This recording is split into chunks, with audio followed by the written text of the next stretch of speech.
members of this department make gun arrests, weapons arrests for knives every day. But arrests of this magnitude, the amount of ammunition, NYPD paraphernalia in the car was significant. Well, armed to the teeth, that's the quote from the NYPD. Pulling over an SUV in New York, Queens, New York, and what they found inside was nothing short of disturbing. There was a lot inside there, too. Good morning, everybody. It's Thursday. I'm Bill Hemmer. Welcome to our program. Hello to you. Good morning. On this summer day. Good morning. I'm Dana Perino, and this is America's Newsroom. You know, there's questions about just regular policing and whether that's fair. Yeah. But this is one of the reasons that they do it, because the early morning traffic stop may have derailed a terror attack. Police pulled over the suspect because his license plate was blacked out, and they took a look inside, and what they found was alarming. Yeah, sure is. NYPD body armor, a loaded 9mm, 9 loaded magazines, 2 axes, multiple knives, a whip, a stun gun, and a baton. Reportedly etched into that baton was the Arabic word for God forgive me. The suspect, identified as a 27-year-old from Queens, the New York Post reporting he shared jihadist views online. So this happening after ICE arrested 8 migrants this week with ties to ISIS. All 8 crossed the border illegally, and the FBI raising concerns the war in the Middle East could inspire attacks here at home. Brian Yanis has the story. He leads our coverage now. Brian, good morning.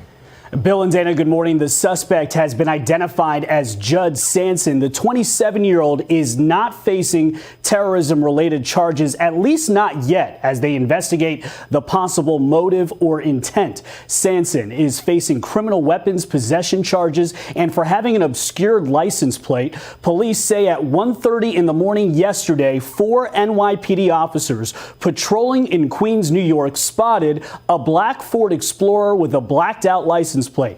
The officers pulled the car over and inside discovered a disturbing cache of weapons and indications of a possible terror attack plot. Sanson was traveling with a V for Vendetta mask. That's an anti-government symbol. NYPD uniform items, including handcuffs and a bulletproof vest, an orange MTA reflective vest, a uniform worn by employees that work in the city's subway system. In addition to finding all of those weapons, the loaded 9mm handgun, the 9 loaded magazines, knives, a stun gun. The New York Post reports Sanson, who has been living in his car and used drugs, shared extreme jihadist views online. Police finding ominous messages etched into a baton found in the car that read, "You left me no choice, I am sorry," and a message in Arabic that read, "God forgive me." All of this happening after FBI Director Christopher Wray warned this week about our nation's vulnerability to terrorism. When I sat here last year, I walked through how we were already in a heightened threat environment. And since then, we've seen the threat from foreign terrorists rise to a whole nother level. Yeah, the terror threat amplified by the border crisis after 8 migrants with ties to ISIS were arrested in New York, Los Angeles, and Philadelphia. The Tajikistani nationals crossed illegally, and even though they were fully vetted, there was no indication they had ties to ISIS at the time.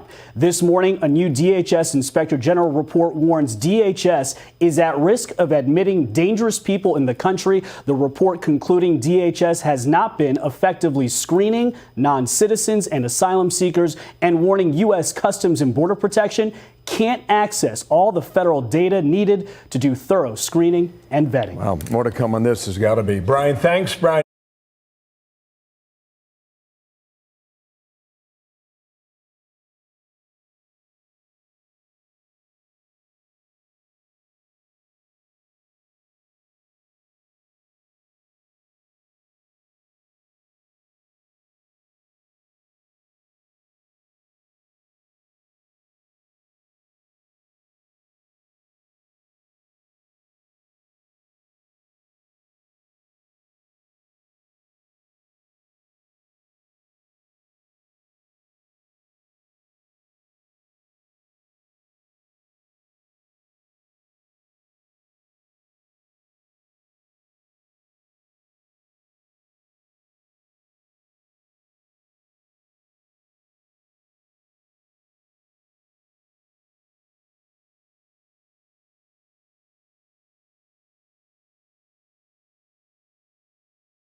8 men from Tajikistan.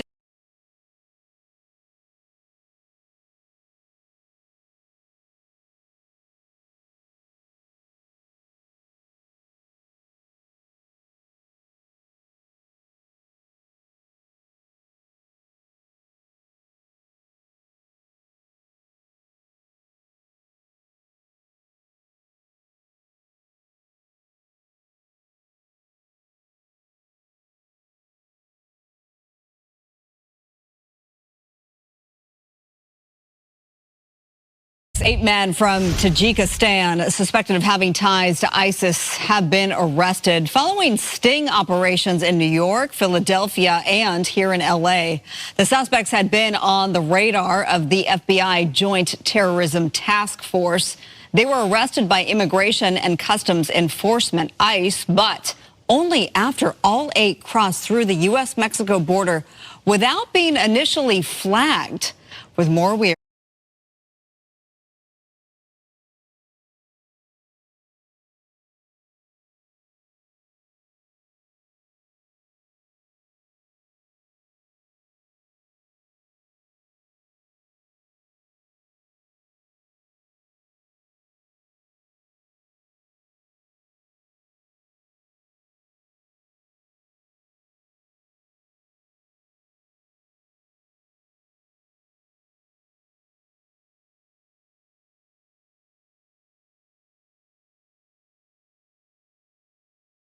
joined by global security expert and retired Marine intelligence officer Hal Kempfert. Hal, always good to have you.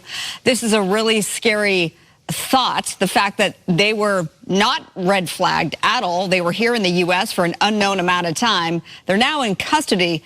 What is that vetting process and how did this happen? Marla, when they come across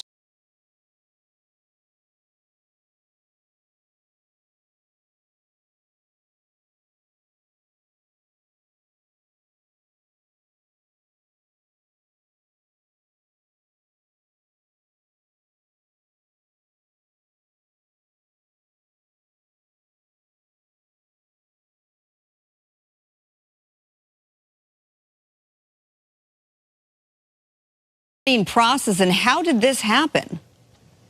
Marla, when they come across the border, when they're taken into custody, so to speak, whether they request asylum or whatever else it is, they, of course, check their names, the names they give, or any identification they have with names associated through a variety of federal databases. Those will be checked to see if there's anything out there. I believe this has been tightened up a lot since the San Bernardino shooting. You may remember that Tashfeen Malik, Farouk's wife, who was involved in that shooting, who was a terrorist, she actually gave a fake address that had never been caught in that vetting process. And if they had actually done the full vetting, they would have found out she had a tie to someone who was tied to terrorism, and that was missed. So there's been a lot of things done to correct that since. However, in this case, they got into the country. And they weren't flagged at that point, but they got somehow flagged later on. Yeah, so what do you think needs to change? Because I get it. I get that things have tightened up, but not, it needs to be tighter. Obviously it does. And obviously they're going to be going back and looking at what databases did they check. I wouldn't be surprised if there's some initiative back in D.C. to have the National Counterterrorism Center, NCTC, take a more active role in vetting this. Of course, part of the problem is just the sheer volume of people coming across the border illegally somewhat overwhelms the system. So when they say they did a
and complete vetting. I always take that into a kind of with a grain of salt, saying, well, you got so many people you have to process. Yeah, which, we heard from the Biden administration last week about tightening up the borders. They're extremely porous, and we're seeing the influx of people, so we'll see if that makes a difference. Let's talk about this country of Tajikistan, because many of those who were behind the Moscow Opera House attack that killed more than, 130 people earlier this year, those suspects were from Tajikistan. Why does that country appear to be becoming a breeding ground for ISIS? Well, there's a lot of economic desperation in Tajikistan. There are a number of ethnic Tajiks that actually work in Russia. They're kind of second-class citizens. They don't have a lot of the freedoms and rights that ethnic Russians have in Russia. And because of that, there's phenomenal frustration. This is what ISIS-K or ISIS Khorasan, this is a Central Asian version of ISIS. This is what they've been basically feeding upon, recruiting upon, and basically pulling them in.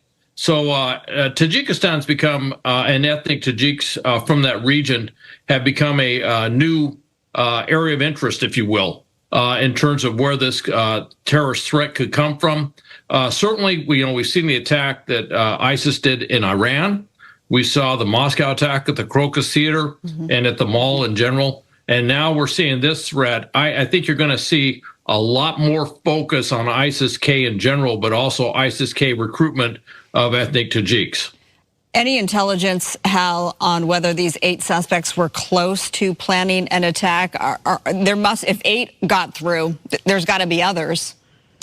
Well, there is. Apparently, there was a phone intercept, a wiretap, if you will, where one of them was talking about bombs, and also there was talk about doing something that would be bigger than the Boston Marathon bombing. Now, and from what I can tell, it looks like at least one of them may have somehow wandered into an ongoing terrorist investigation involving a joint terrorism task force and the FBI, and was picked up on a wiretap, probably talking to somebody who is already under investigation.